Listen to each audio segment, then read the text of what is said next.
नमस्कार मित्रों, आप सभी का स्वागत है आपके अपने चैनल में।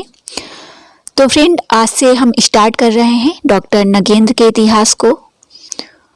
अब तक इसकी 26 क्लासेस आ चुकी हैं। अगर आप वह सभी क्लासेस देखना चाहते हैं तो प्लेलिस्ट में जाइए और डॉक्टर नगेंद्र इतिहास जो है सर्च कर लीजिए, सभी क्लासेस मिल जाएंगी। ओके, और सभी क्लासेस आपके एग्जाम के लिए बहुत ही महत्वपूर्ण होंगी। किसी भी एग्जाम की अगर आप तैयारी कर रहे हैं, आपको मालूम ही होगा कि डॉक्टर नगेंद्र का इतिहास कितना महत्व रखता है आपकी परीक्षा के लिए। तो चलिए स्टार्ट करेंगे, लेकिन उससे पहले कहना चाहूंगी कि जो फ्रेंड नए जुड़ रहे हैं चैनल को सब्सक्राइब जरूर कर लीजिए। साथ ही हमारी लाइव क्लास होती है 2 से 3 बजे तक, तो उसमें जुड़िए। साथ ही अगर आप नेट जीआरएफ की तैयारी कर रहे हैं तो हमारा कंप्लीट कोर्स चल रहा है, जिसमें 31 प्रैक्टिस सेट मिलेंगे। 14 प्रैक्टिस सेट आपको 10 यूनिट पर आधारित मिलेंगे। 17 प्रैक्टिस सेट ऑल यूनिट से क्वेश्चन सेट किए गए हैं। नोट्स जो है ट्रिक के साथ बनाए गए हैं। अगर आप लेना चाहते हैं तो आप हमसे कांटेक्ट कर सकते हैं 9076657508। साथ ही आपको यहाँ स्क्रीन पे नंबर बराबर दिखता रहेगा, उस पर आप कांटेक्ट कर सकते हैं। नेम और एड्रेस जरूर बताएं। जीआईसी की जो फ्रेंड तैयारी कर रहे हैं, बुक्स के लिए बोल रहे हैं, तो मैं बुक्स कोई नहीं बता सकती आपको। मैं चाहती हूँ कि बुक्स से अच्छा जो मैं क्लासेस ला रही हूँ, फर्स्ट क्लास साइंस के लिए आ चुकी है, उसे देखिए। जो चीज़ें नोट करने के लिए बोल रही हूँ उसे नोट करिए। साथ ही आप हमारा जो टेलीग्राम चैनल है वहाँ पे क्विज स्टार्ट की जाएगी, उसे ज्वाइन कर सकते हैं। क्योंकि देखिए, बराबर अभ्यास करने से आपकी तैयारी अच्छी हो गई। बुक्स में आप क्या पढ़ेंगे, बुक्स लेंगे, ठीक है, बुक्स से नोट्स कैसे बनाएंगे ये आप सोचेंगे, ठीक है। तो मैं जो क्लासेस दे रही हूँ, जिसमें जो चीज़ बता रही हूँ उसको आप नोट करते जाइए। साथ में प्रीवियस ईयर के क्वेश्चन भी करा रही हूँ, तो आपको बहुत आसान तरीके से सारा जो है क्लियर हो जाएगा, ठीक है। तो चलिए अब हम बता दें आपको कि इससे पहले हमने सूफी काव्य पढ़ा था 26 क्लास में। आज हम सगुण भक्ति काव्य पढ़ने जा रहे हैं। अध्याय 5 है, ठीक है। क्लास पसंद आए तो एक लाइक और अपना फीडबैक जरूर दीजिएगा, तभी नेक्स्ट क्लास आएगी आपकी, ठीक है। लेकिन इसमें हम पूरा सगुण भक्ति काव्य और कृष्ण काव्य कंप्लीट करेंगे। नेक्स्ट क्लास आएगी राम भक्ति काव्य धारा पे। तो चलिए देखते हैं कि डॉक्टर नगेंद्र ने क्या लिखा है। वैष्णव भक्ति का उदय कहाँ से हुआ है? वैष्णव भक्ति आपका आता है, उसमें राम काव्य धारा भी आती है, कृष्ण काव्य धारा भी आती है वैष्णव में ही। और जो शैव होते हैं वो होते हैं शिव से संबंधित। वैष्णव जो हैं वो विष्णु से संबंधित हैं। विष्णु के जो अवतार हैं वह सब विष्णु के अवतार को मानने वाले जितने भी संत हुए हैं वह सभी वैष्णव कहलाए। शिव को जो मानते हैं वो शैव कहलाते हैं, ठीक है। ये चीज आप ध्यान रखिएगा। जैसे शंकराचार्य है वो शैव से संबंधित है, अद्वैतवाद उनका मत है, ठीक है। ये आप ध्यान रखिएगा। चलिए तो आगे बढ़ते हैं। थोड़ा पिक जो है कट गया है, लेकिन कोई नहीं।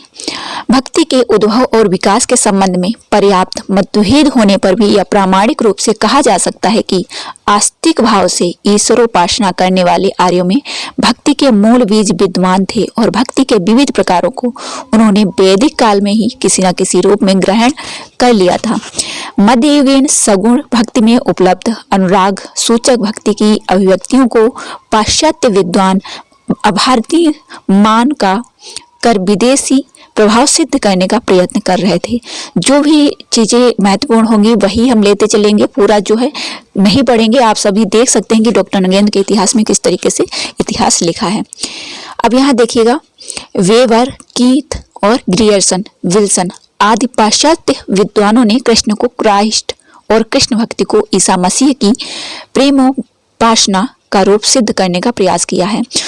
जो वेबर थे, कीथ थे, ग्रियर्सन थे और विल्सन थे, इन्होंने जो है कृष्ण को क्राइस्ट और कृष्ण को क्राइस्ट कहा और कृष्ण भक्ति को ईसा मसीह की प्रेमोपासना का रूप सिद्ध करने का प्रयास किया है। मतलब ये कहा है कि ये जो है कृष्ण जो है क्राइस्ट है और कृष्ण भक्ति जो है ईसा मसीह की जो उपासना की जा रही थी वही है।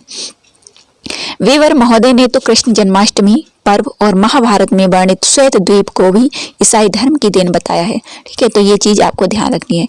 किंतु जिन कल्पित तथ्यों के आधार पर सगुण भक्ति को अभारतीय सिद्ध करने का प्रयास किया गया, उन सभी तथ्यों को अनुसंधान द्वारा अनेक विद्वानों ने निर्मूल एवं भ्रामक ठहराया। सगुण भक्ति में राग तत्व की प्रधानता देखकर जिन पाश्चात्य विद्वानों को इसके उद्भव का संबंध के संबंध में भ्रम हुआ। क्या देखा गया? राग तत्व। निश्चय ही उन्होंने ना तो वैदिक वाग्मय का अध्ययन किया था और ना ही उन्होंने भारतीय उपासना मार्ग की परंपरा को समझा था। जैसे बहुत सारे व्यक्ति हैं जो दूसरों को सलाह देने लगते हैं, लेकिन उन्हें नहीं पता होता है कि वह क्या करना चाहता है। तो आपको क्या करना है ये आपको पता होता है, दूसरे को नहीं पता होता है। ठीक है, तो दूसरा अगर कोई आपको सलाह देता है तो उस पर ध्यान भी नहीं देना चाहिए। सगुण भक्ति में राग तत्व की प्रधानता देखकर जिन पाश्चात्य विद्वानों को इसके उद्भव के संबंध में भ्रम हुआ, निश्चय ही उन्होंने ना तो वैदिक वाग्मय का अध्ययन किया और ना ही उन्होंने भारतीय उपासना मार्ग की परंपरा को समझा कि यह जो उपासना मार्ग जो है ये कितना जो है कहा जाता है अडिग है, ठीक है, कट्टर है। भारतीय भक्ति भावना का जितना व्यापक विस्तार वैदिक काल से मध्य युग तक हुआ, यदि उसके संतान से भी विद्वानों को विदित होता तो इस सगुण भक्ति को अभारतीय या विदेशी तत्व कहने की भूल या विद्वान कदापि न करते। वस्तुतः वैष्णव भक्ति के क्रमिक विकास का यदि अनुसंधान किया जाए तो इसका बीज वैदिक धर्म में लक्षित होगा। वैदिक विष्णु देवता को यदि सगुण भक्ति का अवतारी देवता माना जाए तो इसका क्रमिक विकास सहज ही स्थित हो जाता है, किंतु वैदिक विष्णु और भागवत धर्म के स्वीकृत विष्णु देवता में भेद माना जाता है। भागवत धर्म का उदय इसी से 4-5 सदी पूर्व हो चुका था। मध्ययुगीन भक्ति के मूलाधार विष्णु, राम और कृष्ण है। देवता न तो पाश्चात्य प्रभावित की उपज है और न राग अनुरागी प्रेमा भक्ति किसी अभारतीय तत्व से प्रभावित है। भागवत, पांचरात्र और सात्वत मतों का उल्लेख महाभारत में बड़े विस्तार से उपलब्ध है और इन्हीं मतों का विकास मध्य युग में हुआ। पाश्चात्य विद्वानों को विदित होना चाहिए कि वैदिक विष्णु देवता को यदि मध्य युगीन विष्णु का रूप नहीं मानते तब भी भागवत धर्म में स्वीकृत विष्णु तो ईसा मसीह से 5000 वर्ष प्राचीन है। भागवत धर्म का पुनर्गठन ईसा मसीह 2री शताब्दी में हुआ था। तो फ्रेंड, यहाँ पे इतना महत्वपूर्ण नहीं है ये चीजें। हमने यहाँ पे समझा है कि जो कृष्ण भक्ति है, कृष्ण जो है उन्हें ये पाश्चात्य विद्वान जो थे उन्होंने क्या क्या मत दिए उनके बारे में। नेक्स्ट आगे देखिए, जो हमने लाइन यहाँ पे खींची है जिसपे जो टिक किया है उन चीजों पे आप ज्यादा फोकस करिएगा। सगुण भक्ति साहित्य में अनुराग परक माधुर्य भाव मंडित अभिव्यक्तियों की को देखकर एक दूसरी प्रकार का भ्रम भी फैला है। प्रेम, राग और श्रृंगार के साथ दैन्य एवं कार्पण्य की उक्तियां यह भ्रम उत्पन्न करने में सहायक सिद्ध हुई हैं कि निर्गुण निराकार ब्रह्मोपासना से दूर हटकर सगुण उपासक भक्ति कवि तत्कालीन राजनीतिक परिस्थितियों से खिन्न हो और उद्विग्न होकर भगवान की शरण में जाने को लालायित हुए थे। ये यहाँ पे इनका मत रहा है। आगे देखिए, इन सगुणोपासक, अगर आप पढ़ना चाहते तो आप पढ़ सकते हैं यहाँ पे। इन सगुणोपासक भक्त कवियों ने नाथ पंथ या अन्य निर्गुणपंथी कवियों का अनुसरण न करते हुए अवतारी विष्णु भगवान को अपना आराध्य बनाया और उसके रूप, शील, गुण, सौंदर्य आदि के मनोहारी चित्र अपनी कविता में अंकित किए। यहाँ पे एक चीज तो आप देख ही सकते हैं कि रागानुराग इस काव्य में, इस योग जो भक्ति काल है इसमें ये रागानुराग आपको देखने को मिला होगा। इस प्रकार के वर्णों में परोक्ष रूप से उनकी यह धारणा रही कि राजनीतिक दासत्व से पीड़ित होने पर भी भक्ति को शांत और आत्मनिर्भर होने का मार्ग सगुण भक्ति के माध्यम से सुलभ हो सकता है। हिंदी साहित्य के इतिहास लिखने वाले विद्वानों ने इन भक्ति कवियों की भक्ति भावना के पीछे राजनीतिक परिस्थितियों का प्रचंड प्रभाव स्वीकार किया है। आगे देखिए, यहाँ पे इतना महत्वपूर्ण नहीं है। यहाँ पे देखिए, सगुण भक्ति के प्रबल प्रवाह का एक अन्य कारण और भी निर्दिष्ट किया जाता है।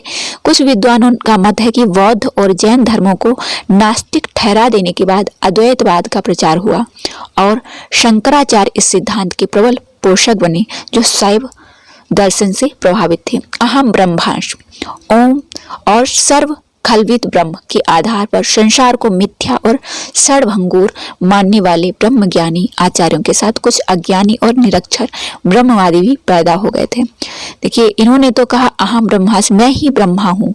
शंकराचार्य ने अपने अद्वैतवाद में कहा।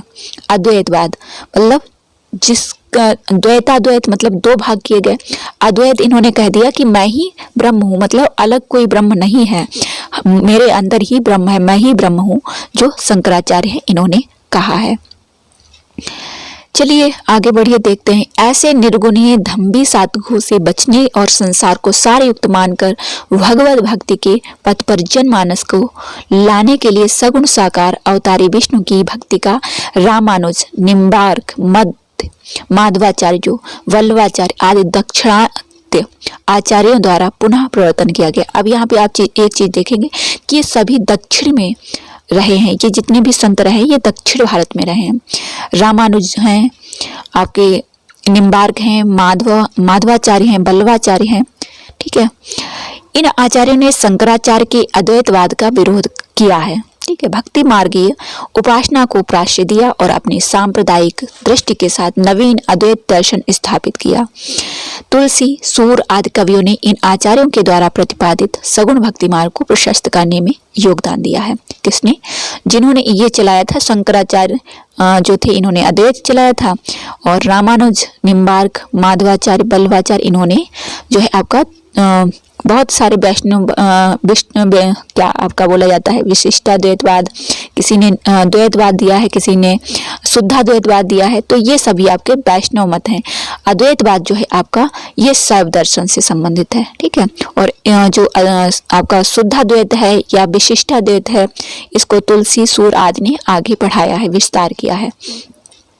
आगे देखिए, वैष्णव धर्म के विविध रूप और वैष्णव भक्ति। वैष्णव धर्म का व्यवस्थित रूप हमें विष्णु पूजा के रूप में भागवत धर्म के प्रतिपादक पांचरात्र, सात्वत एवं नारायणी धर्म की शाखाओं में दृष्टिगत होता है। इन संप्रदायों में भक्ति मार्ग का स्पष्ट उल्लेख होने से वैष्णव भक्ति का इन्हीं से प्रवर्तन माना चाहिए। आप अगर इस चीज को सुनते हैं तब भी आप समझेंगे कि इतना आसानी से आप जो पुस्तक है ये डॉक्टर नगेंद्र का पढ़ के नहीं समझेंगे। जैसे मैं आपको बता रही हूँ कि कौन कौन से फैक्ट जो है महत्वपूर्ण हैं। बहुत सारे फ्रेंड ऐसे हैं जिनको मालूम होगा, लेकिन बहुत सारे फ्रेंड हैं जिनको नहीं पता है कि हमें कौन से टॉपिक ऐसे हैं जिन्हें चुनना है पढ़ने के लिए, ठीक है। तो मैं आपको जो बता रही हूँ उतना आपको पढ़ना है, तो यहाँ पे बाकी कुछ नहीं पढ़ना है।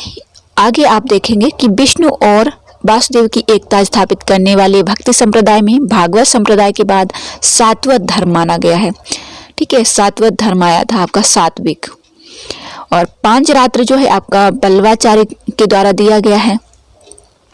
नेक्स्ट यहाँ पे देखेंगे, पांच रात्र में रात्र शब्द का अर्थ क्या है? ज्ञान है, ठीक है। यहाँ पे आपका पांच रात्र जो वल्लभाचार्य जी ने दिया है वह आपका, उसमें रात्र जो है उसका अर्थ है ज्ञान। पंचविध ज्ञान वचन को पांच रात्र माना जाता है। परम तत्व, मुक्ति, भुक्ति, योग, विषय, इन्हें आपको नोट कर लेना है। ये जो है पांच रात्र में आते हैं।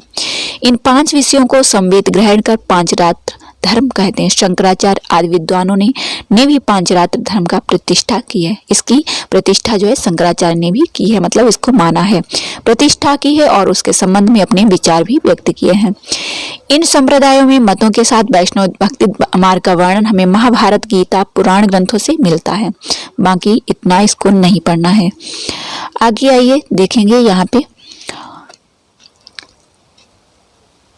नारद ने अपने भक्ति सूत्रों में भक्ति की उत्कृष्टता बड़े आग्रह के साथ स्थापित की है। हार्दिक पक्ष की प्रधानता और प्रेम पर आश्रित होने से इस भक्ति को प्रेमा भक्ति की संज्ञा दी जाती है। दक्षिण भारत के आलवार भक्त कहाँ थे? दक्षिण में थे। भक्ति पद्धति से नारद की भक्ति में बहुत कुछ साम्य लक्षित होता है। संभवतः इसी कारण कुछ विद्वानों ने रागानुगा भक्ति का उस दक्षिण में स्वीकार किया है। नारद ईश्वरीय प्रेम को ही भक्ति की संज्ञा देते थे।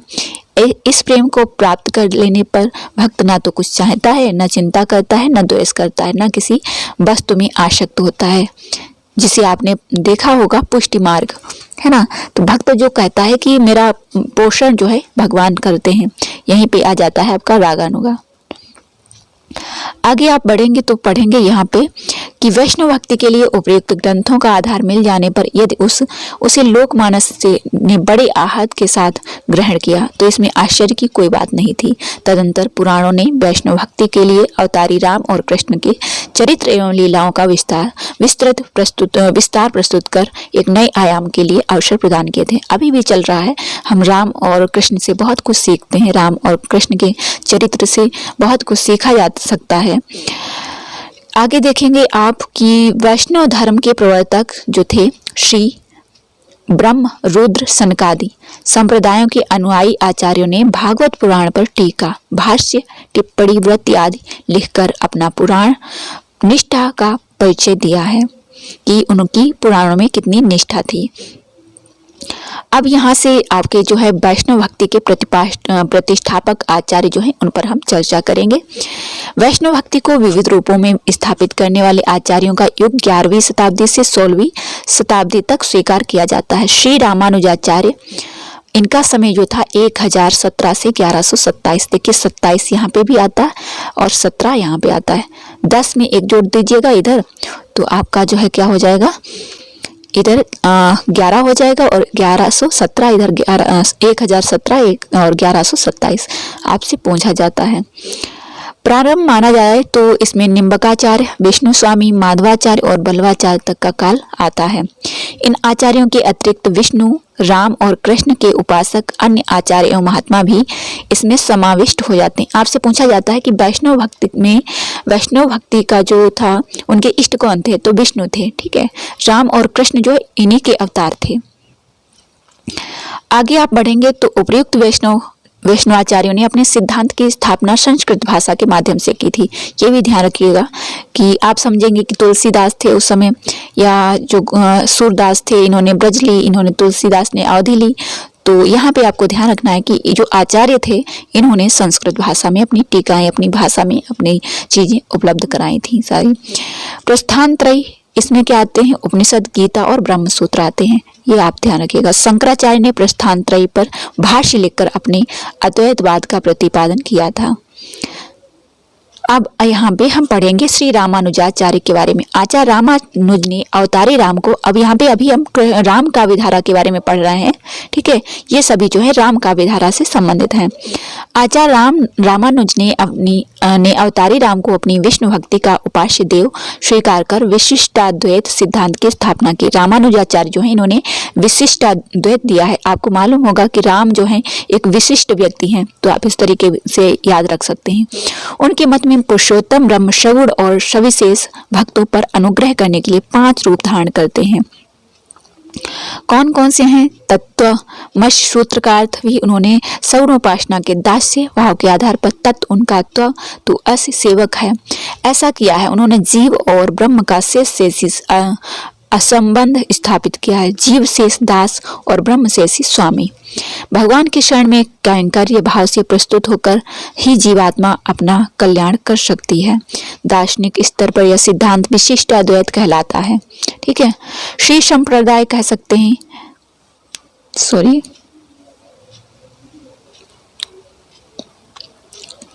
साथ ही यहाँ पे आप देखेंगे कि इस संप्रदाय को श्री संप्रदाय कहते हैं। इस संप्रदाय का प्रबल प्रभाव रामानंद स्वामी पर देखा जाता है। हिंदी के वैष्णव कवियों में गोस्वामी तुलसीदास भी इससे अत्यधिक प्रभावित हुए हैं। आगे अब आइएगा आप जो है श्री माधवाचार्य, इन्होंने कौन सा मत दिया है, तो माधव जो है अद्वैत, इन्होंने अद्वैतवाद का घोर विरोध किया है। श्री माधवाचार्य ने, आपसे पूछा जा सकता है कि किसने अद्वैतवाद का घोर विरोध किया है, तो माधवाचार्य जी ने किया है। आचार्य माधव 1199, ठीक है। अभी जो रामानुजाचार्य थे उनका हमने समय पढ़ा था 1017 से 1127 तक। अब यहाँ पे 1199। जन्म दक्षिण भारत के बेलीग्राम नामक स्थान पर हुआ था। वेदांत में पारंगत होने पर भी संन्यास लेने पर इनका नाम आनंदी तीर्थ रखा गया। उत्तर भारत की यात्रा पर आने पर ये बदरी का आश्रम गए और वहां इन्होंने वेद व्यास से शालिग्राम की 3 मूर्तियां प्राप्त की थी। वैष्णव भक्ति के प्रचार में योग दिया।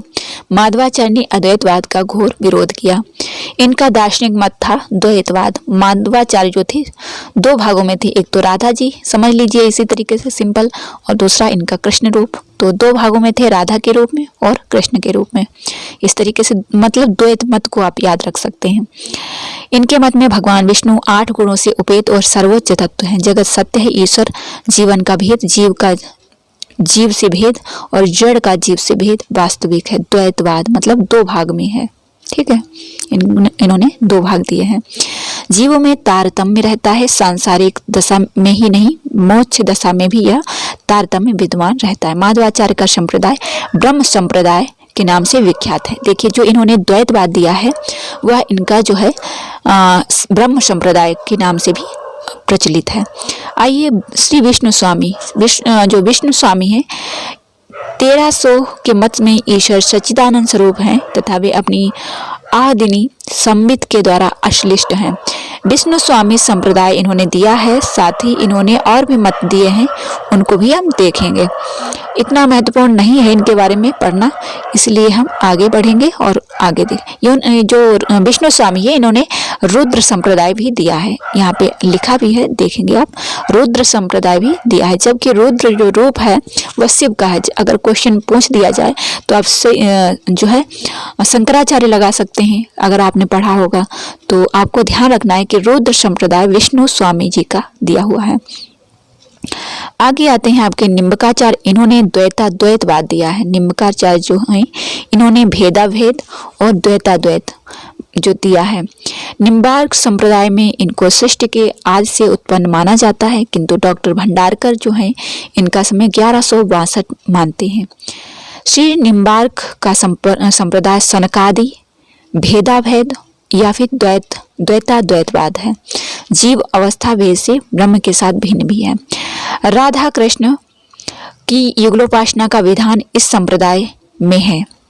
ठीक है, अगर आपसे पूछा जाए कि यहाँ पे आप एक बार पूरा पढ़ेंगे कि अभिन्न भी है, जीव ब्रह्म का अंश है, ब्रह्म अंशी है, जीव अणु अल्पज्ञ है, भक्ति ही मुक्ति का साधन है, विष्णु के अवतार रूप कृष्ण की ही उपास्य है और राधा कृष्ण की युगलोपासना का विधान इस संप्रदाय में किया गया है।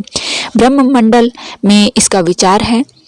ओके, स्वामी हरिदास का सखी संप्रदाय इसी की शाखा से निकला हुआ है, ये भी आपको ध्यान रखना है। निम्बार्क संप्रदाय जो है, निम्बार्क संप्रदाय भी समझा जाता है, द्वैत भी कहा जाता है, भेदाभेद भी कहा जाता है और साथ ही आपका जो है इसी से जो है स्वामी हरिदास की सखी संप्रदाय इसी की शाखा से निकला हुआ माना जाता है। श्री वल्लभाचार्य जो है इनका जन्म 1479 जन्म रायपुर में हुआ था और इन्होंने दिया है शुद्धाद्वैतवाद। आगे आइए देखिए, शुद्धाद्वैत कहलाता है ब्रह्म माया से सर्वथा अल्पित अर्थात शुद्ध है। जिस प्रकार स्वर्ण अनेक रूपों में परिवर्तित होने पर भी शुद्ध रहता है, स्वर्ण रहता है, इस प्रकार ब्रह्म शुद्ध ही है। ब्रह्म अपनी संधिनी शक्ति द्वारा, सत का संबित शक्ति द्वारा, चित्त का आदिनी शक्ति के द्वारा आनंद का आविर्भाव करता है। तो यहाँ पे बहुत महत्वपूर्ण नहीं है कुछ, सिर्फ आपको इतना जानना है कि श्री वल्लभाचार्य जो हैं इन्होंने शुद्धाद्वैतवाद दिया है। आगे आप आएंगे तो देखेंगे कि शुद्धाद्वैत दर्शन के अनुसार भगवान को जब रमण करने की इच्छा होती तब वो अपने आनंद आदि गुणों के अंशों को तिरोहित कर स्वयं जीव रूप ग्रहण कर लेते हैं, मतलब अवतार ले लेते हैं। और यहाँ देखेंगे कि वल्लभ संप्रदाय के प्रचार प्रसार में वल्लभाचार्य के पुत्र जो हैं विट्ठलनाथ, जिन्होंने अष्टछाप दिया है, योगदान दिया है इन्होंने अपना। तो यहाँ पे आप देखेंगे कि राजस्थान आदि में प्रचारित करने का श्रेय भी इन्हीं को है। इस संप्रदाय की सेवा पद्धति इतनी व्यवस्थित है कि उसका अनुसरण समकालीन अन्य संप्रदायों में भी हुआ। गोस्वामी विट्ठलनाथ जी जो हैं इन्होंने अपने 7 पुत्रों को 7 नगरों में सेवा पूजा का अधिकार देकर पुष्ट मार्गी भक्ति पद्धति को देशव्यापी बनाया है। किसने? विट्ठलनाथ ने। विट्ठलनाथ के 7 पुत्र थे, ये भी आपको ध्यान रखना है। फिर इन्होंने अष्टछाप की स्थापना की है। कब की है? 1565 में की है। अष्टछाप की स्थापना 1565 में विट्ठलनाथ जी ने की है। 4 शिष्य इन्होंने अपने लिए, 4 शिष्य इन्होंने अपने पिताजी के लिए। अब किसी एक स्पेशल क्लास में मैं आपको ट्रिक के साथ बता दूंगी जिससे आप ध्यान रख सकेंगे। अगर यहाँ पे बताएंगे तो और ज़्यादा लंबी क्लास हो जाएगी, 23 मिनट की हो चुकी है। ठीक है, आचार्यों की इस परंपरा द्वारा वैष्णव भक्ति का साहित्य एवं सांस्कृतिक दोनों दृष्टियों से उन्नयन हुआ है। तो बहुत महत्वपूर्ण जो चीज़ें थी, बहुत ही ज़्यादा महत्वपूर्ण, उनको मैंने लिया है इस क्लास में और आपको बताया कि ये चीज़ें आपके एग्जाम में पूछी जा सकती हैं। फिर आप देखेंगे कि वैष्णव भक्ति का वैशिष्ट्य क्या है, तो थोड़ा और देख लेते हैं कि वैष्णव भक्ति का वैशिष्ट्य अनेक रूपों में समाज में प्रतिबिंबित हुआ है। प्राणी मात्र के प्रति प्रेम और उदार दृष्टि इस भक्ति का आधार है। मतलब प्रेम, स्नेह जो है इस भक्ति, इस जो है काल की विशेषता है। अहिंसा वैष्णव धर्म का दूसरा तत्व है। अहिंसा को जीव दया के रूप में बौद्ध और जैनाचार्यों ने वैष्णव से ही ग्रहण किया है। जो बौद्ध और जैन हैं, इन्होंने जो अहिंसा ली है वो वैष्णव से ही धारण की है। वैष्णव धर्म कला और संस्कृति का उन्नायक रहा है। देवग्रहिक सुंदर रूप देने और जनमानस को कला प्रेम से पूर्ण करने का दायित्व वैष्णव भक्ति ने ही निभाया है। वैष्णव भक्ति को मूर्ति कला आज भारत में प्रसिद्ध है। इसकी जो मूर्ति कला है प्रसिद्ध है। चित्रकला पर भी वैष्णव धर्म का प्रभाव परिलक्षित रहा है। भांति भांति की आप मूर्तियां देख सकते हैं। भक्ति रस की स्थापना की गई है वैष्णव धर्म के द्वारा ही। बाकी कुछ इसमें इतना महत्वपूर्ण नहीं है। हमने यहाँ पे जो महत्वपूर्ण आचार्य जो थे जिन्होंने अपने अपने मत दिए हैं, एक बार हम फिर देख लेते हैं। देखिए जो है प्रमुख जो आपका आलवार भक्त संत थे वो दक्षिण से आए थे, ठीक है।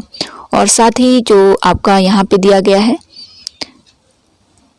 रामानुजाचार्य, इन्होंने विशिष्टाद्वैतवाद दिया है। माधवाचार्य जो है इन्होंने क्या दिया है, इन्होंने दिया है आपका द्वैतवाद, ठीक है। माधवाचार्य जो है द्वैतवाद दिया। मैंने आपको बताया कि माधव जो है, माधव किसको कहा जाता है, कृष्ण को कहा जाता है। तो राधा और कृष्ण दो भागों में आप समझ लीजिए। श्री विष्णु स्वामी जिसे रुद्र संप्रदाय भी कहा जाता है। फिर आपका आता है श्री निम्बकाचार्य जिसे आपका कहा जाता है निम्बार्क संप्रदाय। भेदावेद, द्वैताद्वैत और राधा कृष्ण की युगलोपासना जो है इसी से प्रभावित है। फिर आपका आता है श्री वल्लभाचार्य जिन्होंने शुद्धाद्वैत दिया है। और साथ ही इनके पुत्र जो हैं विट्ठलनाथ, उन्होंने 1565 में जो है 1565 में अष्टछाप की स्थापना की, जिसमें 4 जो शिष्य हैं अपने लिए, विट्ठलनाथ ने अपने लिए और 4 शिष्य अपने पिताजी के वल्लभाचार्य जी के लिए और अष्टछाप की स्थापना की। नेक्स्ट जो क्लासेस हमारी होंगी उनमें आपको और भी व्याख्यात्मक रूप से बताया जाएगा। उम्मीद करती हूँ यह क्लास आपको बहुत ही अच्छी लगेगी और आपके लिए हेल्पफुल रहेगी। जो भी फ्रेंड पीएचडी के लिए तैयारी कर रहे हैं या फिर जीआईसी के लिए तैयारी कर रहे हैं तो ये क्लासेस अब हमारी कंटिन्यू रहेंगी और हम जल्द ही जो है भक्ति काल को कंप्लीट करके रीतिकाल पर आएंगे और फिर हम आधुनिक काल पर आगे बढ़ेंगे। तो बने रहिए हमारे साथ, चैनल को सब्सक्राइब करिए और अपने दोस्तों को भी शेयर कर दीजिए जिससे वो लोग भी हमारे साथ जुड़ें और तैयारी करें। धन्यवाद।